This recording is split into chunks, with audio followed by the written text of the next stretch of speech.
We're going to go with a bit of an audible here in the middle of our access list discussion and take a quick look at the network time protocol because it ties into one kind of ACL that we've looked at. And if you haven't seen the time-based ACL video yet, if you skipped that for some reason, don't worry about it. You don't need to see it before you watch this one. But it's one reason that I'm mentioning NTP here. Because in today's networks, it is vital to have the time synchronized across your network devices. Many years ago, it wasn't a disaster because we didn't have all the security issues we have today. People hadn't figured out the vulnerabilities yet, I guess. But now it's not just that we're missing some annoyances. We have to have this done for security purposes. Just a couple of reasons. If your network devices have different times configured, problems from the annoying to the critical can happen. Now, on the annoying level, we have timestamps on log entries. This used to be a pet peeve of mine when people weren't using NTP when they should, because you're looking at timestamps on different routers trying to figure out a problem. You know, you could have three telnet windows open right next to each other, and you got three different routers. You're looking at three different logs, and none of them are synchronized with their times. You know, one of them thinks it's 1993, and it wasn't 1993 then. It's just a bad situation, so it gets very annoying, and it can make your troubleshooting more difficult than it already is or that it has to be. Now, on the more important level, our security services and tools that rely on consistent time across the network won't function correctly. One other thing that pops to mind, of course, secure certificates. That's a big CCNA security topic. If we have certificates inside our own network for devices to prove who they are and servers to prove who they are, well, if they're current, but the device says, you know, if the device connecting to it says, oh, it's 1993, I don't know what this 2013 thing is, you know, they're not going to work correctly. And of course, time-based ACLs, just by the name, if you haven't seen that video yet, they're going to have a pretty hard time of it too.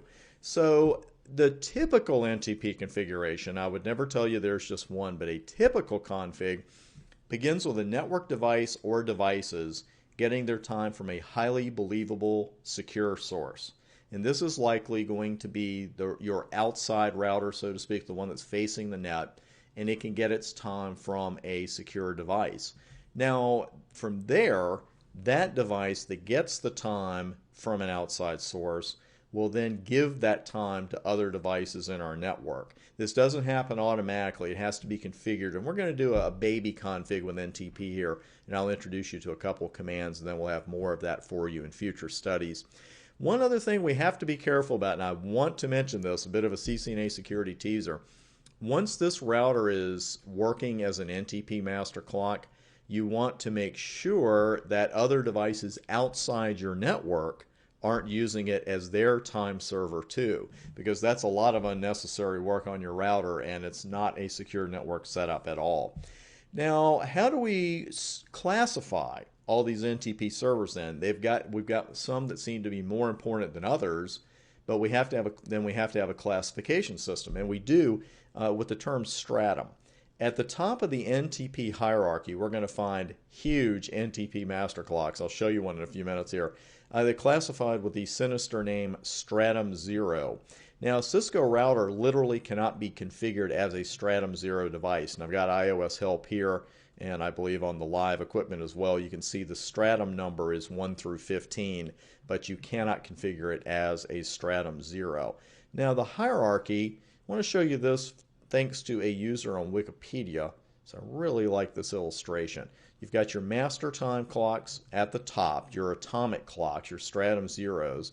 And then you notice we go down in hierarchy, 1, 2, 3, and we could go all the way down to 15. And you'll notice, though, that it's not just talking down. You know, the time servers at Stratum 1 aren't just talking down to Stratum 2s. They're also talking to each other. There's some synchronization going on there as well. You can see this with our layer 2 and layer 3 and so forth. Now, if you want to see what a Stratum 0 time server looks like, this is what a Stratum 0 time server looks like. I kid you not. This is from the United States Naval Observatory. It's an alternate master clock at one of their bases in Colorado. This is just a little more powerful than the average Cisco router or even the non-average Cisco router. And again, this is a Stratum 0 clock. So you can see why we can't take our little practice router or something like that and try to make a master clock out of it. It's just a little more complicated than that, and the workload can get pretty heavy pretty fast. So what we can do though, and what we're going to do here is a quick little NTP lab. Just want to show you a couple of commands and one classic gotcha to look out for. And what we're going to do is configure R1 as a time server. We're going to make it the master for this network, because the command can be a little misleading, the NTP server command. And what we've got then is router 3 at 3111 receiving its time from 2111. So let's go ahead and first off make sure we have connectivity, which I'm sure we do, but I'm always saying you need to check it, and there we go. So that's all checked out. And what I've done is set the time on here manually. So now we've got a server. We're going to make it a server, that is. NTP. And what you want to watch out with, you've got NTP server here, and you think, like VTP, it's like, oh, VTP server. But notice what you're doing with the NTP server command is identifying where the server is. You're not saying this device we're on is a server. You're saying, here is the server I want you to get your time from. What we want to do in our network is make router 1 our master clock. So we're going to use the master command to do that. And there's your stratum number, and we'll just pick 5 out of the sky. And that is it. So let's go over to our NTP client. And again, we're going to use the server command here, because notice there is no client command. And we're going to make that 2111. And start verifying. It looks like we're synchronized already. Let's do a show NTP associations. Okay, we are. So it went so fast I don't get to show you the gotcha, but I'm definitely going to tell you about it.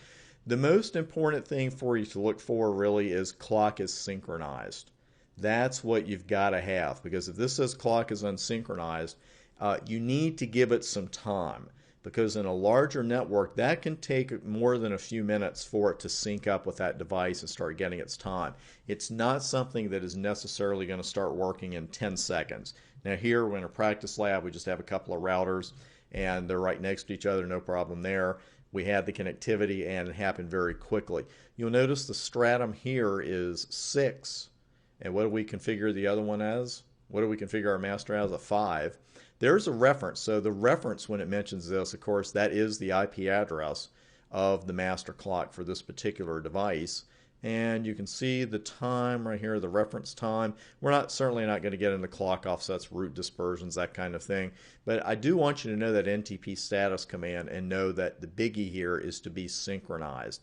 With show NTP associations, and here we go. We see the address of the server or the master clock. There's the stratum that we set of 5. Here's what you want to watch.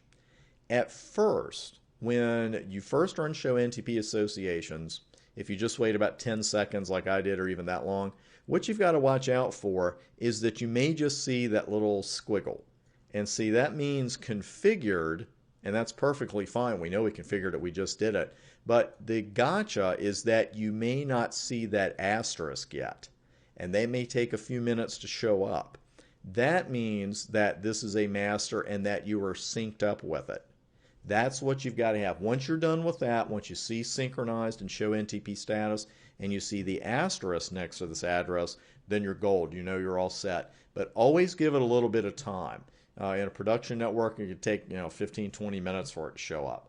And if it doesn't show up in 5 minutes, don't start thinking, oh, what's wrong with this config? Because as you can see, it's a pretty simple config. It's just that NTP can take more than a little bit of time to get up and working.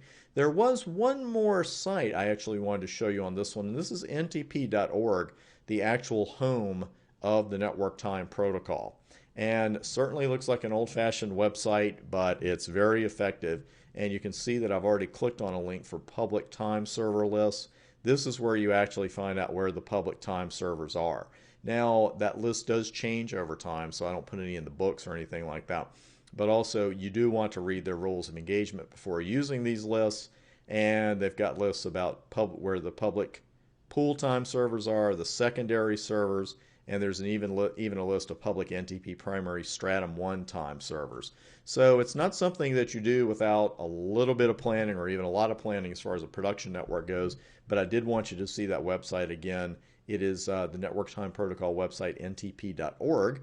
And that is about it, my friends, for NTP. That's a good introduction to it. And in your security studies, we'll get into a little more detail and look at some more different configurations. But right now, on to the next video. See you there.